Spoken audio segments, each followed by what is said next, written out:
अंतर हाथ सहार दे, बाहर बाहे चोट।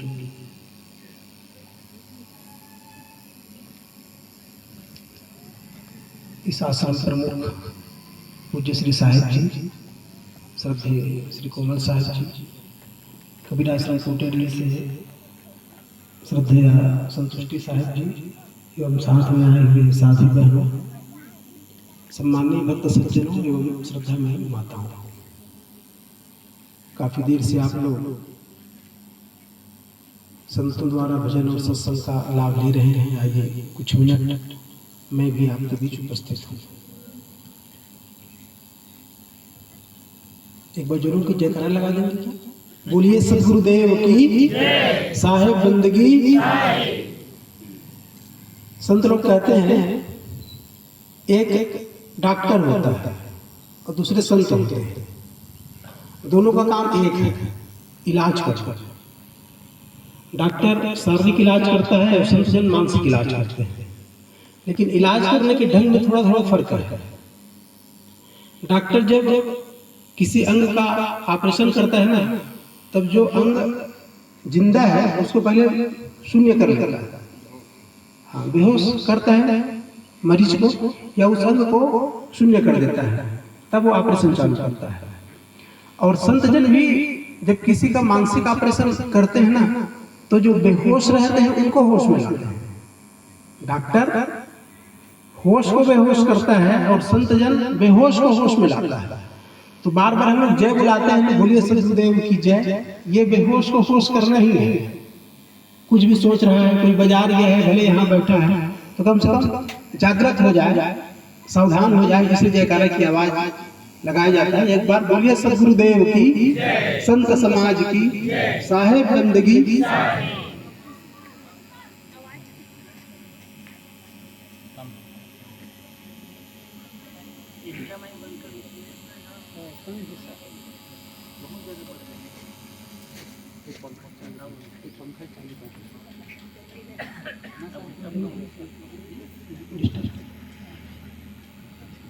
दो प्रकार के रोग हैं, एक शारीरिक रोग और दूसरा मानसिक रोग, और दोनों रोग से लोग दुखी हैं, खूब दुखी हैं। मंदिर मस्जिद जाने वाले में मानसिक रोग वाले तो कम ही होते हैं, शारीरिक रोग वाले ज्यादा होते हैं। कि पूजा करेंगे, मंदिर दर्शन करेंगे तो रोग ठीक हो जाएगा। जैसे ही शिविर में जाने वाले हैं तो उसमें अधिकतम लोग तो शारीरिक रोग वाले हैं। कहीं से सुन लेता है भागवत के माध्यम से, कुछ के माध्यम से, तो वहाँ जल चढ़ाने से भी रोग ठीक हो जाता है, धन की प्राप्ति हो जाती है। तो शारीरिक रोग से सब दुखी है और उनका प्रयास यही रहता है कि किसी का आशीर्वाद मिल जाए, कोई मेरे सर पे हाथ रख दे, कोई भभूत दे दे, कोई जड़ी दे दे और मेरा रोग ठीक हो जाए। अच्छी बात है, सबसे भी होता है, दिक्कत नहीं है, बहुत अच्छी बात है। लेकिन संत महात्मा कहते हैं नहीं, प्रकृति में एक नियम है, अस्तित्व में एक नियम है। अगर रात मात्र से किसी का रोग ठीक होता तब तो बड़े बड़े हॉस्पिटल खोलने की जरूरत नहीं थी। जितने सब झाड़ फूक करने वाले हैं उन्हीं से सबका समाधान हो जाता, लेकिन ऐसा नहीं होता। तो संत जन बोलते हैं भाई प्रकृति में एक नियम है, तो उन नियम को संत जन बताते हैं कि शरीर का रोग कैसे दूर होगा और मन का रोग कैसे दूर होगा। तो दोनों रोगों के बारे में कुछ मैं कहूँगा आपके बीच में। अगर शरीर से स्वस्थ रहना है ना, तो 8 डॉक्टर अपने पास आते हैं, 8 डॉक्टर। अब आप लोग कहेंगे कौन कौन डॉक्टर है? तो पहला डॉक्टर है सूरज। ये तो भारतवर्ष का सौभाग्य है कि 10 महीने सूरज दिखता है।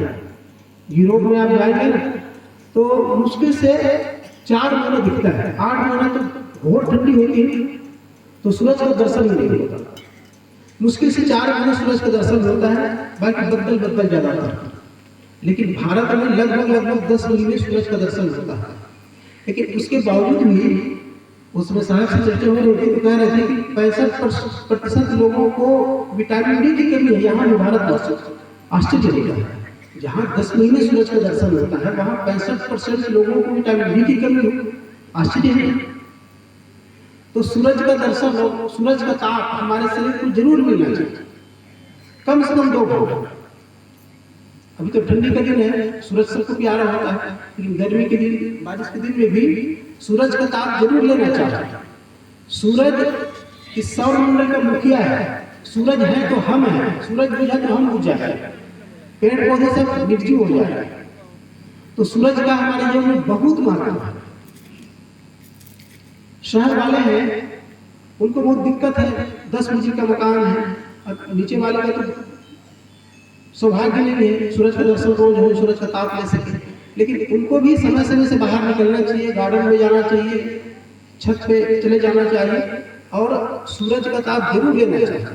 बहुत बड़ा डॉक्टर है सूरज, शरीर को ठीक से सूरज का ताप अगर मिलता है तो अधिकतम रोग नष्ट हो जाएगा। जिसमें वायरस है सब सूरज के ताप से समाप्त हो जाता है।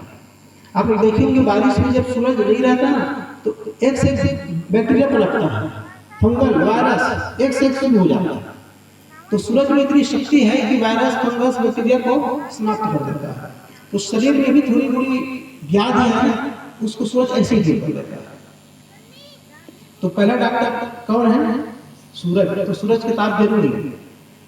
किसान भाई तो दिन में 4-5 घंटे 8 घंटे खेतों में जाते हैं, उनको तो मिल जाता है, लेकिन माताएं जो घर में ही रहते हैं या जो ऑफिस वर्क वाले हैं उनको यह सौभाग्य कम प्राप्त होता है। तो उनको भी किसी न किसी बहाने से सूरज का लाभ जरूर लेना चाहिए अगर स्वस्थ रहना है तो।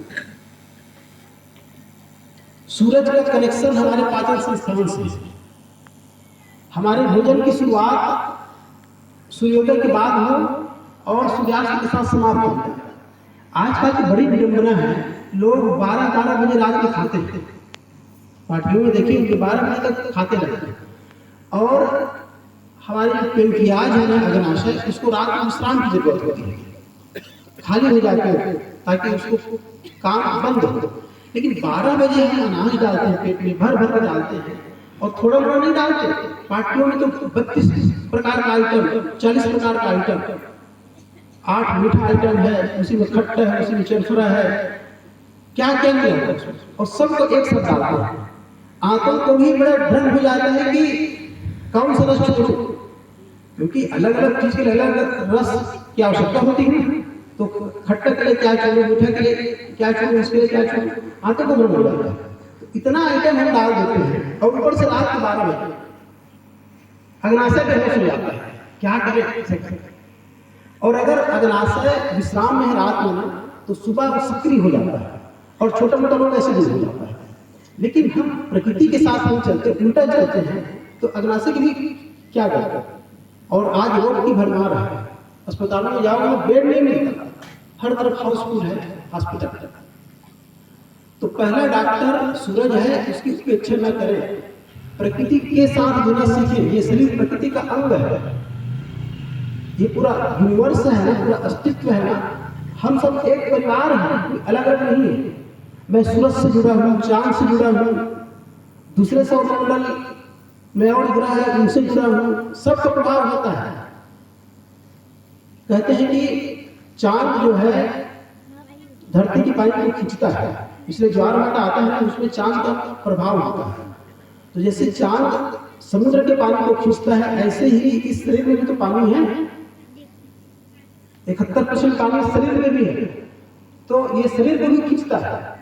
और इसीलिए जो मानसिक चिकित्सक हैं वे लोग कहते हैं कि पूर्णिमा और अमावस के दिन मानसिक रोग ज्यादा बढ़ जाता है, क्योंकि उसमें चांद का प्रभाव होता है। तो हमारा प्रभाव सिर्फ धरती से ही नहीं है, चांद से है, सूरज से है, दूसरे सौरमंडल से है। इसलिए अपने आप को अलग अलग ना मानो, हम सब एक हैं, पूरे अस्तित्व के साथ हम जुड़े हुए हैं। तो पहला डॉक्टर सूरज है, सूरज की उपेक्षा न करें। दूसरा डॉक्टर है धरती, धरती माँ। हम सब कुछ कहाँ से पाते हैं? धरती से। खाने पीने की चीजें, औषधियां, जो कुछ मिलता है धरती से, सबकी उत्पत्ति धरती, सब जीवन प्रतिपालन, सबका प्रतिपालन धरती से ही होता है। मिट्टी पानी आग हवा से ही शरीर का निर्माण हुआ है, तो धरती से जुड़ के रहे। आजकल तो बड़ा दुर्भाग्य है, चप्पल सब पहनते हैं, धरती से कनेक्शन ही नहीं हो पाता। दिन भर चप्पल पैर में लगा रहता है। गांव वाले हैं, किसान भाई हैं, तो थोड़ा मोड़ा जमीन में चल भी लेंगे, थोड़ा मोड़ा, ज़्यादा नहीं। शहर वाले तो बिल्कुल उनके सौभाग्य नहीं है। और हर जगह डामरीकरण, सीमेंटीकरण हो गया है, तो धरती के साथ टच ही नहीं होता। दूसरे जानवरों को देखेंगे धरती में ही रहते हैं, स्वस्थ रहते हैं। बंदर पेड़ में रहता है, तो पेड़ मतलब धरती से जुड़ा है पेड़, तो वो धरती के कनेक्शन में ही, कांटेक्ट में ही। लेकिन हम लोग पेड़ में भी नहीं रहते, वो दिन भर चप्पल पहने रहते हैं, तो धरती से हमारा जुड़ाव बिल्कुल नहीं। तो कुछ समय, कम से कम आधा घंटा 1 घंटा धरती पे चले, नंगे पैर, चप्पल उतार दें, नंगे पैर घूमे चले, वाकई हो जाएगा। और इतना नहीं कर सकते ना, वो तांबा के तार को धरती में गाड़ लें, और रात को जब सोते हैं तो ला करके अपने अंगूठे पे बांध दें, तो अर्थिंग हमें रात भर मिलता रहेगा। जैसे लोग बिजली लगाते हैं तो अर्थिंग लेते ही नहीं लेते अर्थिंग, तो ऐसे ही अर्थिंग शरीर को मिलता रहेगा। तांबा गाड़ ले जमीन में, उसको वायर पे ला के अंगूठे पे से बांध दे रहा है, और 8 घंटे सोते ही हैं, तो 8 घंटे हम धरती के संपर्क में रहे। तो धरती से हम सबको जुड़ के रहना है। दूसरा डॉक्टर धरती, तीसरा डॉक्टर है जल, पानी। पानी खूब पीना चाहिए, पानी पीने में कोई कंजूसी नहीं, फोकट का पानी है भाई।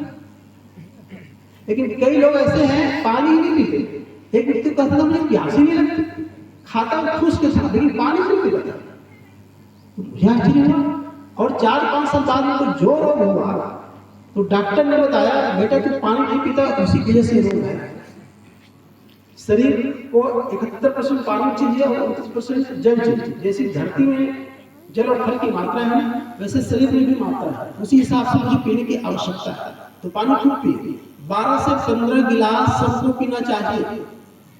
राजीव दीक्षित बोलते थे अगर 40 साल के हैं तो 4 लीटर पिए, 50 साल के हैं तो 5 लीटर, 60 साल के हैं तो 6 लीटर। अब हिसाब में 70-80 वाला, तो जिसका वजन 60 किलो है वो 6 लीटर पिए, जिसका वजन 50 किलो है वो 5 लीटर पिए। ये इसका सिस्टम है। तो पानी पीने में कोई कंजूसी नहीं, जल ही जीवन है, इसको सुनोगे, जल ही जीवन है। तीसरा डॉक्टर जल। चौथा डॉक्टर वायु, शुद्ध वायु में भ्रमण करे, वायु भी शुद्ध मिलना चाहिए। और वायु जो हम लेते हैं श्वास में लंबा होना चाहिए, जो नाभि तक। बच्चे को आप देखे होंगे जब बच्चे सोए रहता है, तो जब सांस लेता है तो पेट हिलता है, नाभि तक ऐसा हिलता है, तो उनका श्वास लेने का ढंग नाक से नाभि तक। हम लोग बस फेफड़े इधर जाते ही नहीं, और जितने मोटे होते जाते हैं उनका तो और नहीं रहता नाभि तक, उनका तो बस यही चलता रहता है, यही। तो लंबी सांस ले, या तो आधा घंटा प्राणायाम करें, कपालभाति, अनुलोम, भस्त्रिका, ओम का उच्चारण करें। ऐसे कुछ प्राणायाम है जिसमें लंबी सांस की आवश्यकता होती है, लंबी सांस। तो वायु हमारे फेफड़े खंड तक पहुंच जाए।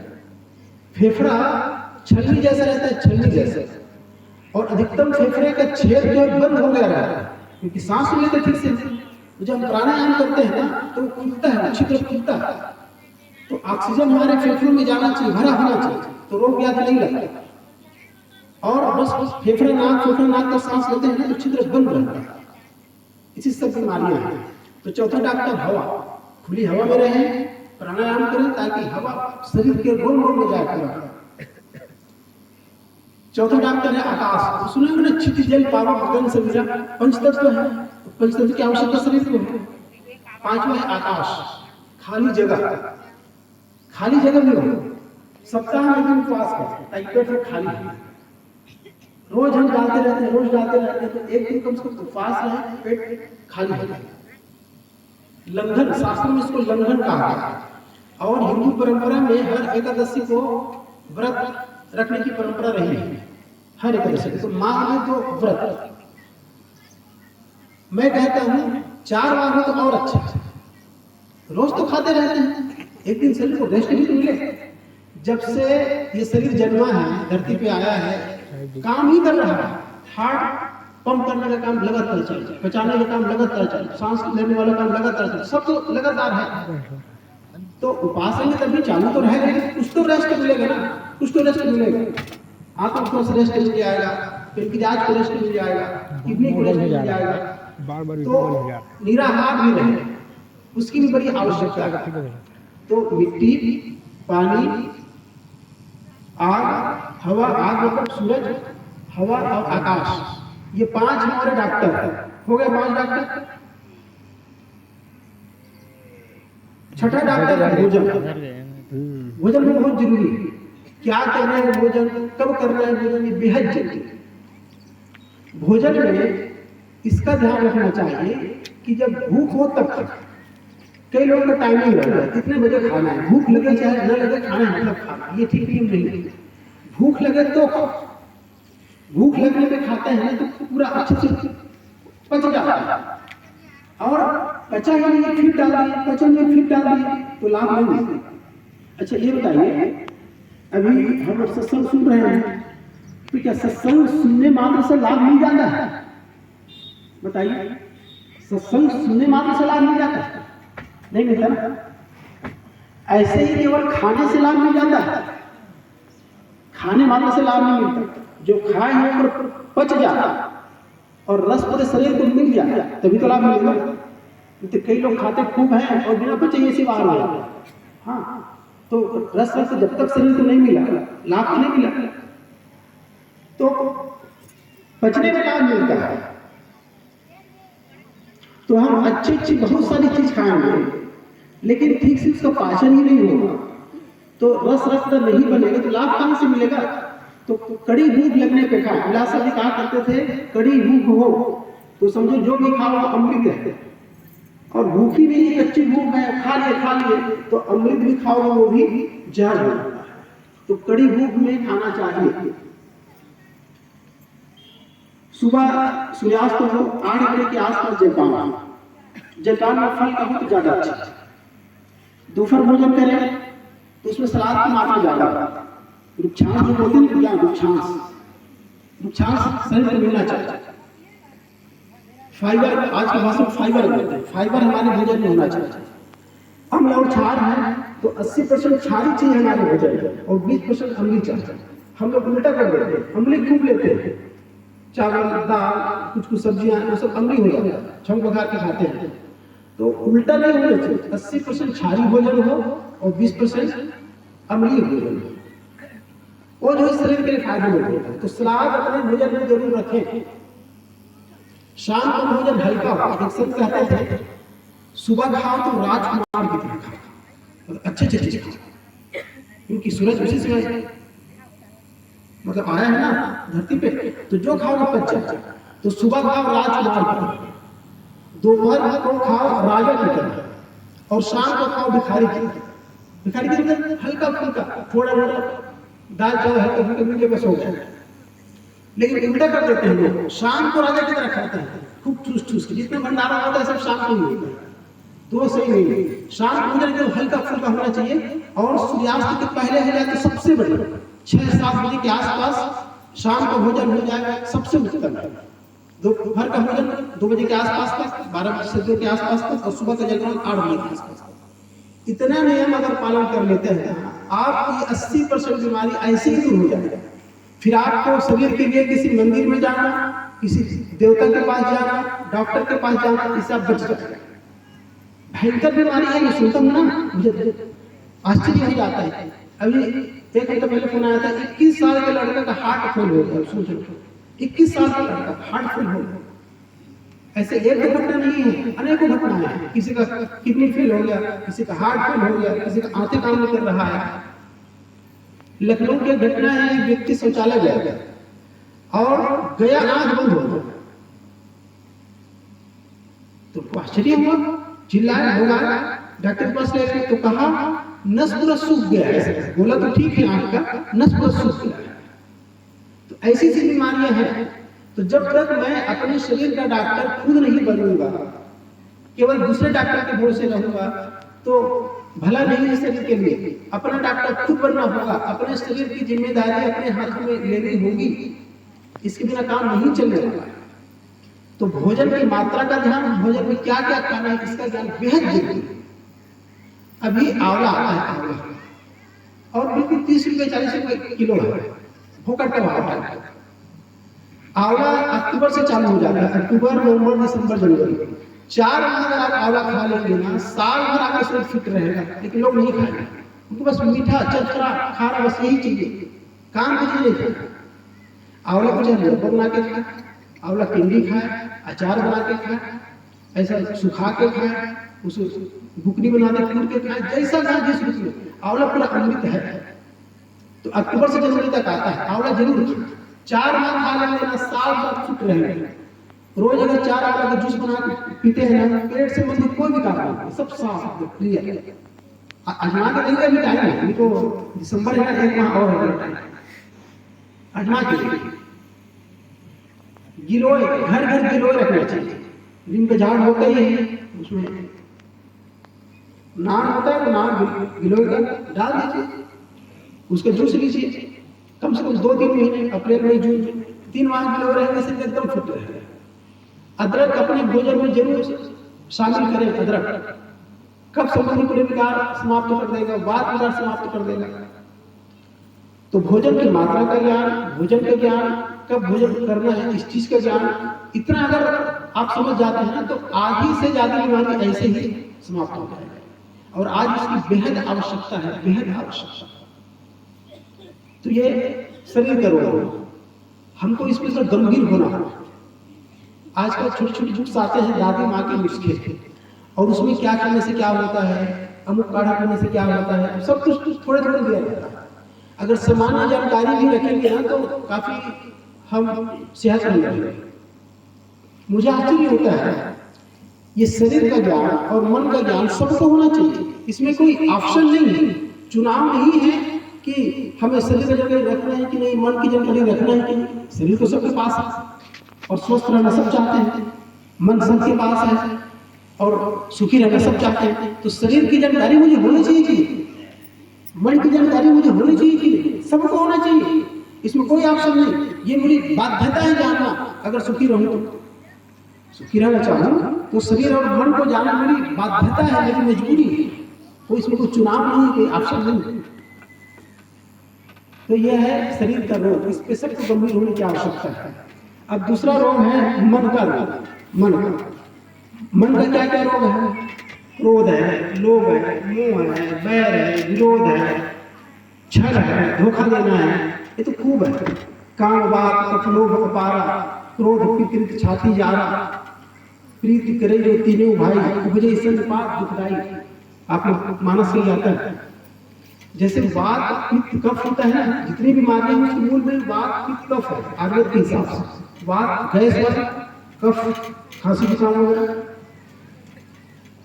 और पित्त भी आप जानते हैं, जैसे जलन वगैरह होता है, खट्टी डकार है, ये सब पित्त है। तो कफ पित्त बाद में सारे रोग आ जाते हैं। आयुर्वेद के डॉक्टर पूरे बताते हैं कि कफ के इतने 150 रोग है, पित्त के इतने रोग है, सब लोग वीडियो देके बताते हैं।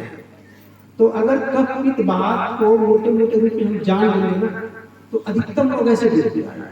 तो हम सबको जानना है, मैं सिर्फ एक संकेत दे रहा हूं।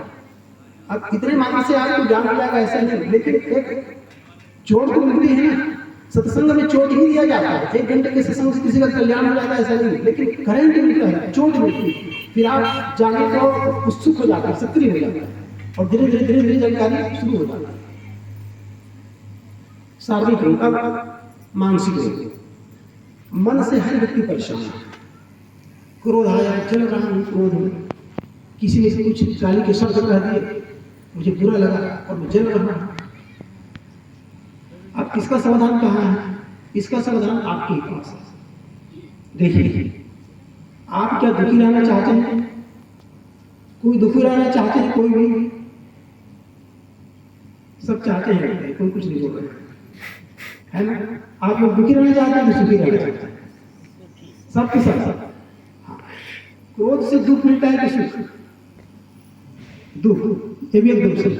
चलो बताता हूं। मैं यहाँ बैठा हूँ, इधर आग है, इधर बर्फ है, मुझे बहुत जोरों से गर्मी लग रही है, तो मुझको इधर जाना होगा कि इधर जाना होगा? बर्फ की तरफ, बर्फ की तरफ। गर्मी मुझे लगी है, इधर आग है, इधर बर्फ है, तो गर्मी से बचने के लिए मुझे किस तरफ जाना? बर्फ की तरफ ना।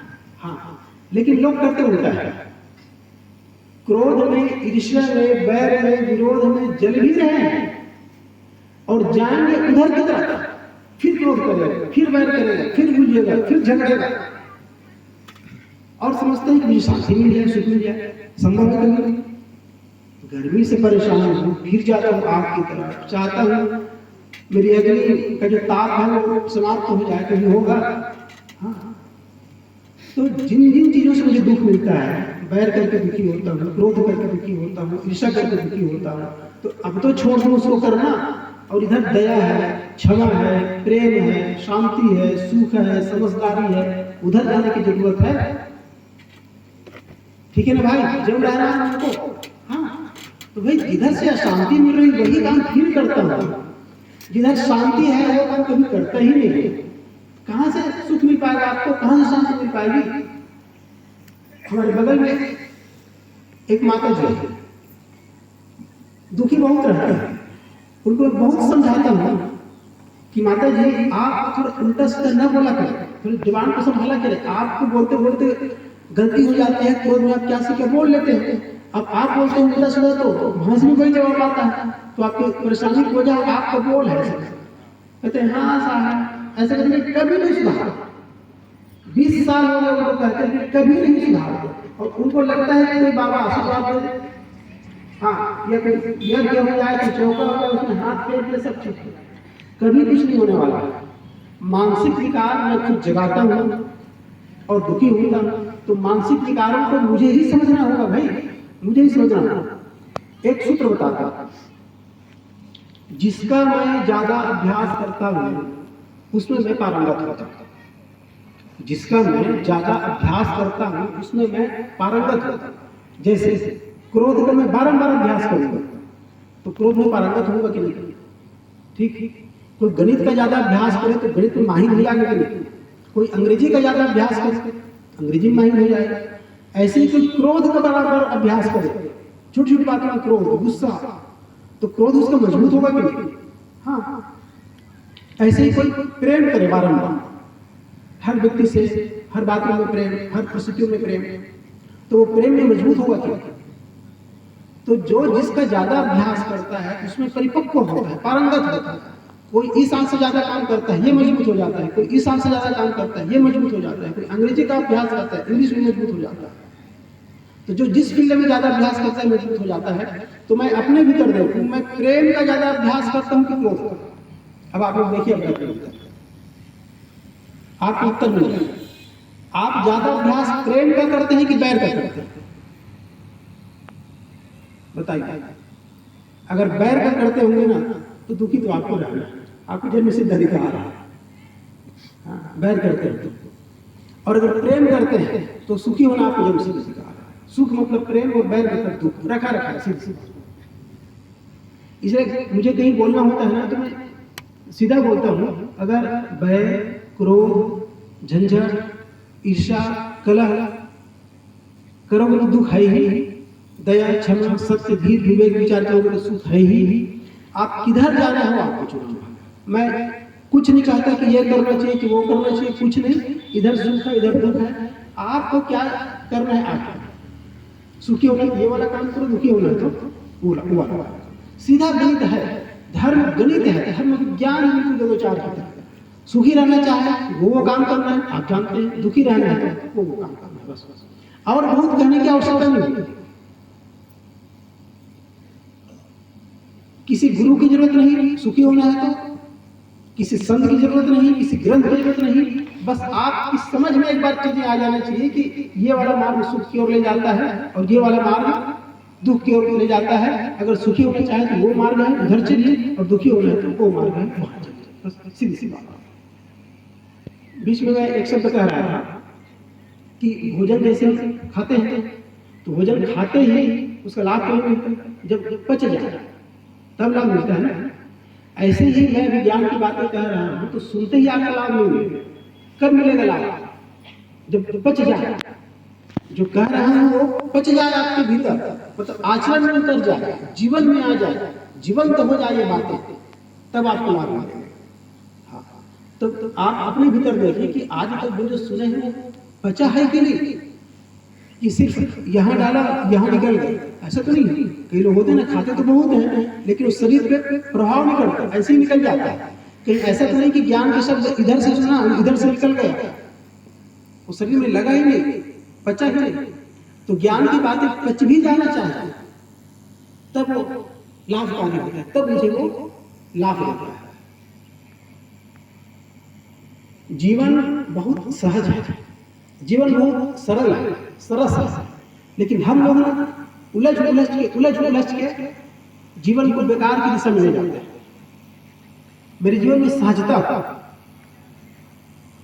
अगर जीवन सहज रहेगा ना तो धोखाधड़ी, बनावटीपन, कई लोग ना सहज जीवन जी नहीं पाते, बनावटीपन, दिखावटीपन।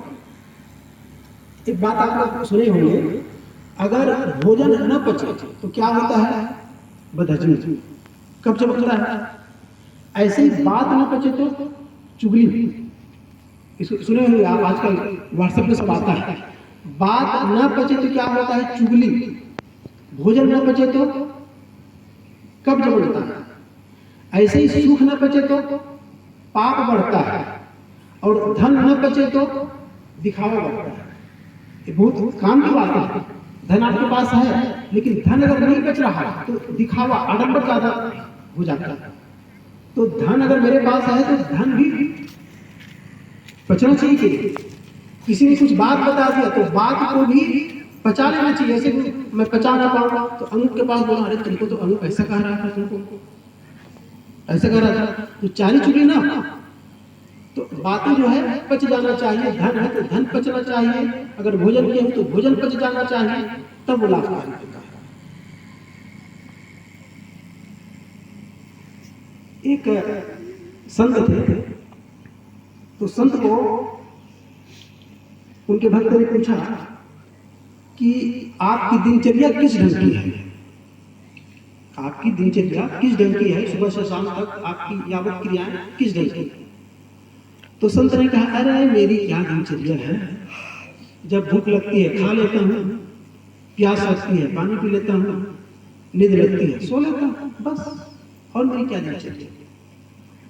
तो भक्त ने कहा, अच्छा अगर इतना ही सरल होता तो इतना तो हम भी करते हैं भाई।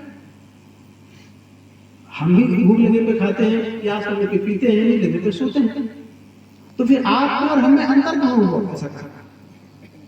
तो संत ने कहा, अच्छा आप भी करते हैं? हाँ। तो नहीं, तुम ऐसा नहीं करते। मैंने कहा मुझे भूख लगती है तब खाता हूं, और तुम सिर्फ भूख लगने पे नहीं खाते। कोई अच्छी चीज आ जाए तुरंत गपक जाते हैं। और मैंने कहा भूख लगने पे खाता हूं, तो खाता हूं तो सिर्फ खाता हूं, मैं 100% वहां मौजूद रहता हूं। उस समय मेरा कोई भूत नहीं रहता, कोई भविष्य नहीं रहता कि ये तो बहुत अच्छा खाना नहीं है, 4 दिन पहले वहां गए थे भंडारा में, वो इतना स्वाद था, ऐसा उस समय मेरा कोई भूत नहीं रहता, और आगे फिर मैं इसको बना के खाऊंगा, ऐसे कोई भविष्य भी नहीं रहता। भूख लगने पे खाता हूं का मतलब मैं 100% वहां मौजूद रहता हूं। उस समय मेरा कोई भविष्य नहीं, कोई भूत नहीं, सिर्फ वर्तमान में रहता हूं, मौजूद रहता हूं। ये भूख लगने पे खाना खाता हूं, इस बात का मतलब है। ये बात की गंभीरता आप तक जा रही होगी। भूख लगने पे खाने का मतलब केवल खाता हूं, खाने के अलावा मैं कुछ भी नहीं करता, कोई भूत नहीं, कोई भविष्य नहीं, ये खाने का मतलब खाना है। नींद लगती है तब सो जाता हूं, मतलब सोने के समय सिर्फ सोता हूं, सपना नहीं देखता, कवाता नहीं कि मुझे भूत भगा रहा है कि भैंसा भगा रहा है, ऐसे में डरता नहीं, कवाता नहीं। कई लोग सोए भी रहते हैं, बम्बियाते रहते हैं, सोए सोए। एक व्यक्ति तो बोलता था मैं सोया था और सपना देख रहा था कि कोई दुश्मन मुझे मारने दौड़ा रहा है, तो क्रोध के मारे ऐसे मारा उसको। तो वहां सपना था, कोई तो था नहीं, तो दीवार में जोर से लगा, तो यहाँ पे मोच आ गया था। हाँ, सुबह उठा बहुत दर्द हो रहा है, तब ख्याल आया कहाँ से दर्द होता है, तब ख्याल आया सपने में तो तबीयत नहीं हुई। हाँ, तो इलाज किया तब ठीक हुआ। ऐसे भी लोग होते हैं, सपने को भी हकीकत टाइप का समझ जाता है। हमारे एक संत थे मुस्तफाबाद में, उनके बारे में कहा जाता है कि सोया रहता था वो, और पास में नदी बहती थी तो वहां से नहा के आ जाता था और फिर सो जाता था, उनको मालूम नहीं चलता था। सच में तो इलाज कराया गया, 2-3 बार ऐसा हुआ, तो पास के लोग देखिए जाता कहाँ ऐसे करके, तो उनके पीछे पीछे गए, तो नहाया आया फिर सो गया। तो जब सुबह पूछा तो उसको मालूम ही नहीं था, कहा कि अरे मैं तो सोया था, तो जा नहीं पाता। एक बार तो उनको ये कहते हैं कि छत पे सोया था गर्मी का दिन, तो अपने आसन को गद्दा को समेट लिया और उसको उठा के दूसरे के ऊपर फेंक दिया, अपने फिर सो गया। तो कहा अरे क्या करते हैं, तब वो जगाया, तब जगा, वो सोई हुई नहीं घटना है। एक बार तो सोया हुआ था और छत से कूद दिया, वो अच्छा हुआ कि नीचे पैराट पर पैरा रखा हुआ था, तो उसमें कूदा तो बच गया। ऐसे से भी लोग होते हैं। तो संत ने कहा कि जब नींद लगती है तो सोता हूं, तो सोता हूं मतलब सिर्फ सोता हूं, उसमें मेरा कोई भूत नहीं, कोई भविष्य नहीं। प्यास लगती है तो सिर्फ पीता हूं, उसके आगे पीछे और मैं कुछ सोचता ही नहीं। मतलब जिस समय जो करता हूं टोटल करता हूं, मेरी समग्रता में करता हूं, 100% करता हूं, आगे पीछे कुछ नहीं बचता। ये इस बात का मतलब है। तब जो भक्त गया था उनके दिमाग में बात आई, बहुत अंतर है तब संत में और हमारे में, बहुत अंतर है। संत जो करते हैं सिर्फ करते हैं, आगे पीछे कुछ नहीं रहता उनका, 100% उसमें मौजूद रहते हैं। और हम सब एक कृत्य करते हैं, लेकिन पता नहीं हजारों दिशाओं में हमारा मन फैला रहता है। सत्संग में बैठे रहते हैं, लेकिन बाजार भी गए रहते हैं, होटल भी गए रहते हैं, सब होता रहता है। संत अगर सुनेंगे ना, तो सत्संग में है तो सिर्फ सत्संग में सुनेगा, तो सिर्फ श्रोता हो जाएगा और कुछ भी नहीं करेगा। तो ये संतों की बहुत बड़ी गहराई है। तो मानसिक बीमारी, क्रोध एक मानसिक बीमारी है। क्रोध से किसी का कभी भला नहीं हुआ है, सिर्फ हानि हुई है। लेकिन जब दूसरा मुझे गाली देता है ना, तो मुझे शांत रहना बहुत भारी पड़ता है। अरे वो मुझे गाली दे रहा है, मैं शांत रहूं? हाँ, एक है, इतना आसान नहीं है कोई गाली दे और मैं शांत रहूं। वो तो साधने की बात है। जो अपने आप को साधा हुआ रहता है वो शांत रहता है। भगवान बुद्ध कहते थे क्रोध वो अंगार है जिसको पकड़ के दूसरे के ऊपर फेंकता। तो अंगार को पकड़ के दूसरे को फेंक रहा है, तो मैं भी तो जलूंगा, है ना।